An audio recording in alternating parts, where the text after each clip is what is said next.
Good evening, friends. Great day to all of you. Congress is facing a new deadline to come to an agreement if Democrats and Republicans do not reach a deal soon.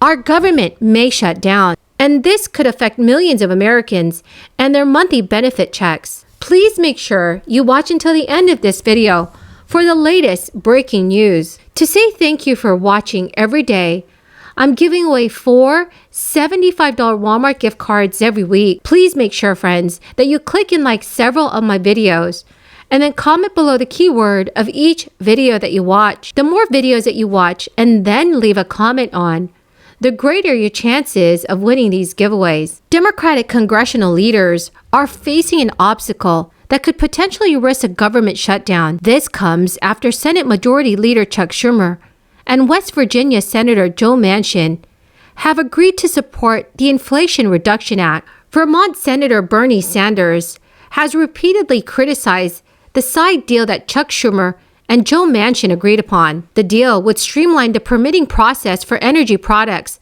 across the United States. Schumer agreed to include with a must-pass spending bill to fund the federal government. But just today, Senator Sanders announced that he intends to oppose the funding resolution as a result. During his recent speech, Bernie Sanders said, Chuck Schumer agreed to include with a must-pass spending bill to fund the federal government. But just today, Senator Sanders announced that he intends to oppose the funding resolution as a result. During his recent speech, Senator Sanders said, if the United States Congress goes on record and says, yes, we are going to support more fossil fuel reduction, more carbon emissions, the signal we are sending to our own people and the planet is a terrible signal. So when asked if he would vote no on funding the government if the Chuck Schumer, Joe Manchin permitting deal is attached, Senator Sanders replied, yes, you're talking about the future for the planet. Bernie Sanders' opposition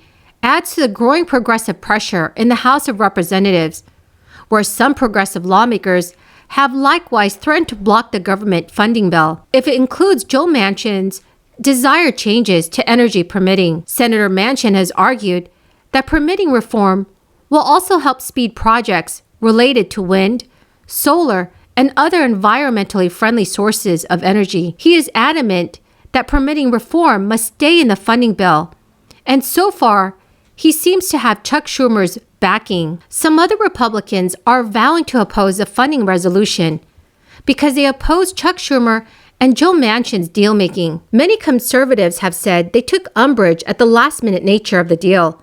Among Democrats on the sweeping climate and health care reform legislation, Senate Republican Lindsey Graham told ABC News that I would vote against it, referring to government funding, and he said he was urging his Republican colleagues to do the same. It is not yet clear whether Republicans will unite behind Graham's effort, but most GOP aides familiar with the matter say they do not expect that. Friends, the key word for this video is Mississippi.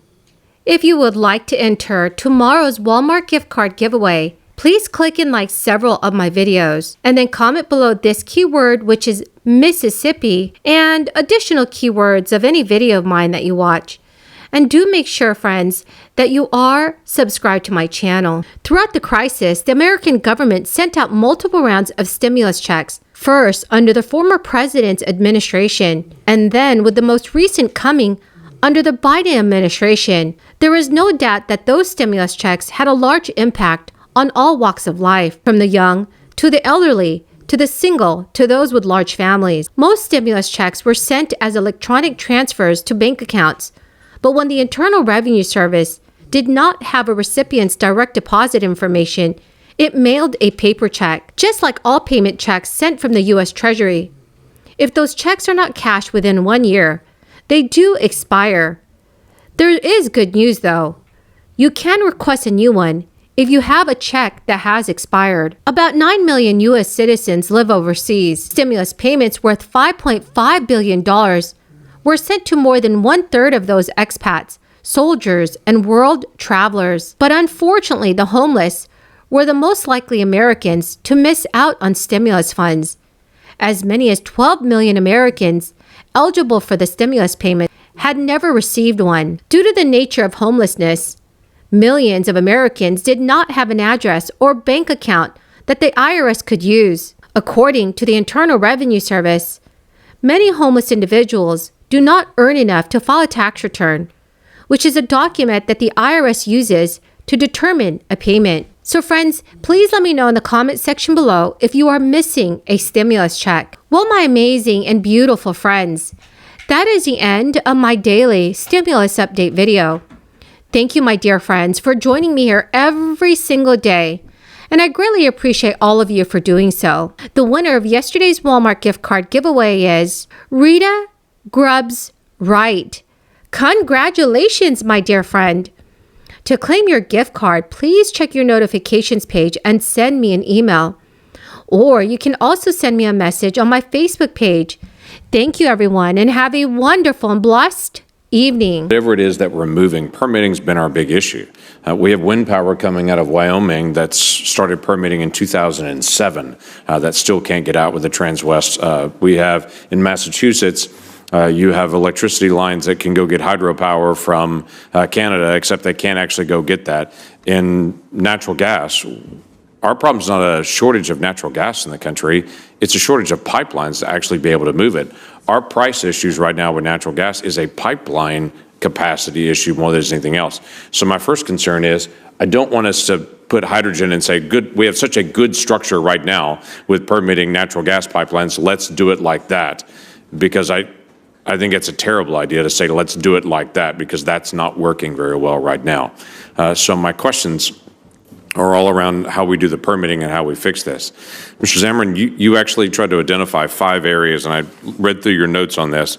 Establishing a lead agency to coordinate federal permitting. So you're not dealing with all kinds of different agencies that have different timelines, different rules for permitting. If you're going to do a pipeline, you got to know who's in charge, and everybody goes through that. That's a pretty reasonable thing. Allowing the lead agency to issue the permits, allow the other agencies to consult them in the process on it, so that you kind of know who's the boss of the whole project. It's very reasonable. Establishing a timeline for a yes or no decision. You just mentioned before it takes 5 years to be able to get a permit now, to be able to do a natural gas pipeline. We can't have that. People aren't going to invest long-term in that. So having a decision time period, it seems reasonable. We had the Canadian leadership in here not long ago talking about mining and energy production in Canada. The timelines that they have set here seem to be endless with litigation. Theirs are very fixed, and so they're more predictable in the process. Establishing in statute that critical infrastructure projects are deemed in the public interest. I think it's very reasonable. We need more energy. Lots of areas around the center part of the country right now are dealing with electricity availability right now